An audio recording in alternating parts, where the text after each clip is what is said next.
My keynote address, the thematic statement is participatory approach to results-based education in Church of God schools, and by extension, other religions also, because an institution of this nature and of this magnitude hosts students from different denominations and spiritual backgrounds. And I understand the population is what? 2,100. It's a huge school. It's a giant school. And they are not just giant in terms of infrastructure, they are also giant in terms of results of the school. The Church of God in East Africa, Kenya, is one of the oldest and fast growing national religious fraternity here in Kenya, which sponsors a considerable number of primary and secondary schools, inclusive of tertiary institutions countrywide. Our organization was founded on three key pillars, namely the spiritual pillar, whose aim was to infuse spiritual and moral discipline amongst its faithfuls. The second pillar was the education pillar, which was intended to be the cornerstone of enlightening and infusing education skills backed by a solid spiritual and moral background to enable the graduates to become responsible persons who would add considerable value to Kenya as a nation and by extension, the world. The third pillar is the medical pillar. Whereas we believe in divine healing, this pillar was intended to address the physical and mental health to complement God's work of healing among us, His people. At the inception of our fraternity and in the course of its growth, so many schools, both primary, secondary, and tertiary institutions, were founded to address the education needs of our faithfuls and others from different religious backgrounds who found their way in these institutions. Initially, all education needs in these schools were met by the church, inclusive of recruitment and payment of teachers. But later, the government took over this responsibility and we remained as sponsors. It's therefore a matter of great concern to us as we witness the erosion of efficacy in the delivery of quality education in our schools, occasioned by the politicalization of the education sector. At this juncture, let's go down memory lane and briefly reflect on our education sector since independence.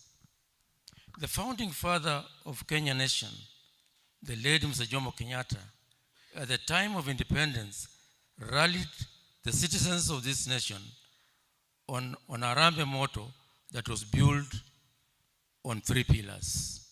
The first pillar was the eradication of illiteracy. The second pillar was the eradication of poverty. And the third pillar was the eradication of diseases.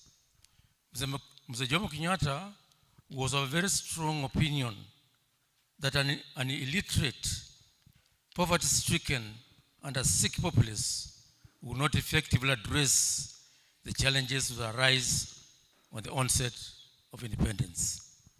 It was therefore in this spirit that the late Tom Mboya, with the assistance of the United States of America, came up with a program that was named Airlift, through which a number of Kenyans were flown to the US and registered in crash programs in diversified fields so that they could return and take on the mantle of spearheading Kenya in various capacities as the burden of independence began to be felt. The Gumbaru system of education was also initiated to address the issue of basic writing and reading skills amongst the many Kenyan disadvantaged populace. Ever since then, the Kenyan system of education has been evolving. We emerged from the colonial system of education to the 844 and now the curriculum-based education, popularly known as the CBE. Consequently, in the light of what is currently transpiring in the education sector in this great country of Kenya, may I take this opportunity to highlight the following. One, whereas the transformation of the 844 system of education to embrace the curriculum-based education was a noble idea, it has come with the teething problems that require to be seriously addressed, and in my view, we were in haste to embrace this system. There was need for the Minister of Education to come up with a well-researched position paper on the CBE system of education and formulate a questionnaire which would have been utilized to harvest views that have been instrumental in coming up with a solid ground upon which this system of education could be premised. This analysis could have taken into account the strengths, the weaknesses, the opportunities, and the threats that the CBE system of education was anticipated to pose.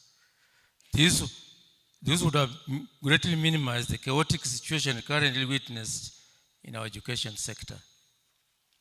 As one of the mainstream church fraternity that sponsors so many primary and secondary schools and tertiary institutions countrywide, we are of the opinion that a participatory approach to effective results-based education would be ideal in resolving the negative publicity the CBE system of education has drawn from a wide range of Kenyans.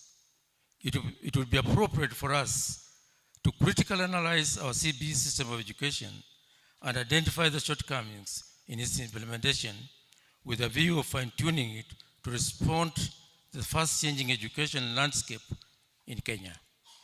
This will require extreme sobriety as opposed to chest thumping that will consign us to education doldrums that will be detrimental to the now and future generations of this country. Remember, political systems come and go, and Kenya still remains an only property that we have been bestowed to by God to hand over to the ever-dynamic Gen Z generation. I would like at this juncture also to request the Minister of Education, both at county and national level, to interact with us sponsors on all matters of education, and more specifically on matters of head teachers or principals and their consequent replacements. The current practice of unilateral transfers of head teachers and principals is disadvantaging us as sponsors. We have also currently initiated a program of renaming our schools to affirm our sponsorship of these institutions, and we kindly request our esteemed Minister of Education to work with us in bringing this issue to an amicable conclusion. I would also like to address the issue of sponsors representatives in our schools. I've received so many reports about the underperformance of some of the sponsor representatives that we sent in our schools. Some of them cannot follow the proceedings. That has been reported, Bwana Mogire. So all they do ni kukaa pale, anangojea kunywa chai na kupewa allowance, alafu anaenda. A sponsor representative is not supposed to go in that meeting just to pray. And therefore will urge us as a church, we review and come up with a bank of sponsor representatives in our schools, so that when we want to identify a sponsor representative, we draw from that bank and then post them to those schools. Because if you pick anybody, and you know the education sector is very dynamic, You are dealing with trained teachers, trained, highly qualified education officers, and you send there somebody who is just going to doze off during the meeting and has nothing to contribute to the meeting. And because of that, the education officers and some principals have thought that this church does not have qualified people who can meet the threshold of their sponsorship, irrespective of the fact that they have been around for the last 100 and plus years. So I would like to urge us, the Board of Education, I want you to come up, scout, recommend, and form a bank for sponsor representatives who are worth, so that you know the criteria is this one. So when they go there, they represent us well. And even chaplains in our schools. Some of the chaplains in our schools go for chaplaincy services. And chaplaincy services involve counseling of teachers, counseling of students. I'm happy that you have a full-time chaplain in this school. There are so many problems that schools encounter,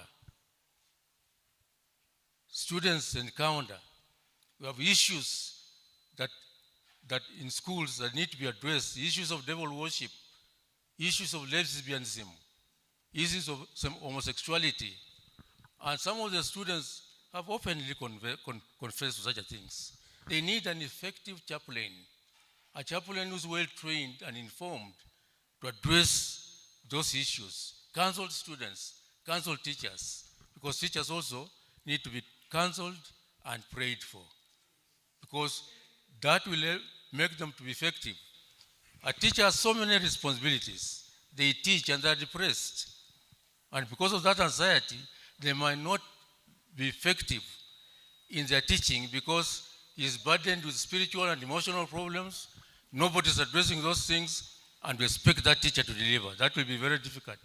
So that's what the chaplaincy services, ninasema, chaplains wawe watu ambao are well trained. Because some of them, like, you send them, tell them, go and counsel the principal. Anaogopa. Because one, he doesn't have the language. Two, he or she does not have the material. So nasema hapana, kama huyu hapana. And the principal needs to be counseled, needs to be prayed for.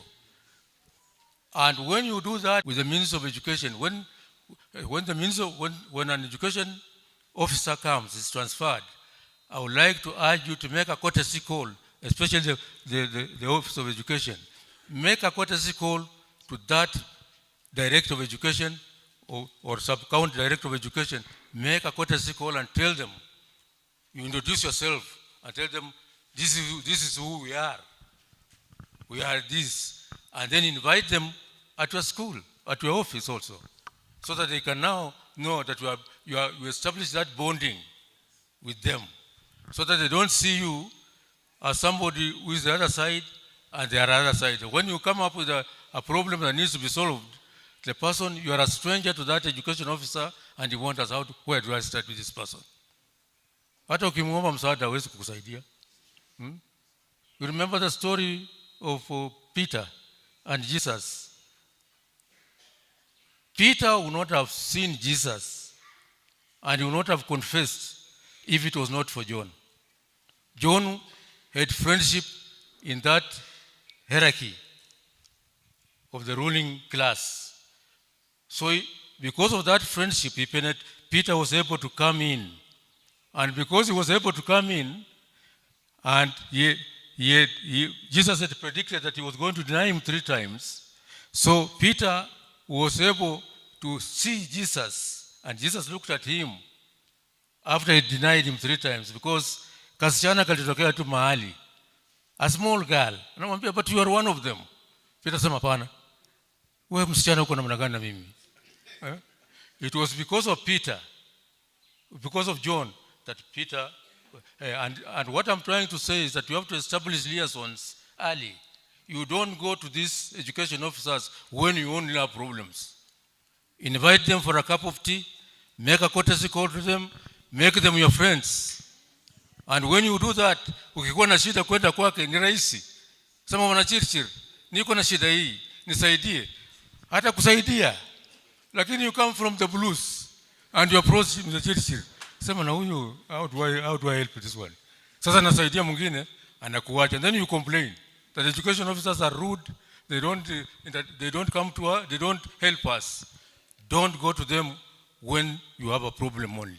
Go to them when in a times of wishing them well, praying for them, having a cup of tea with them so that they become your friends.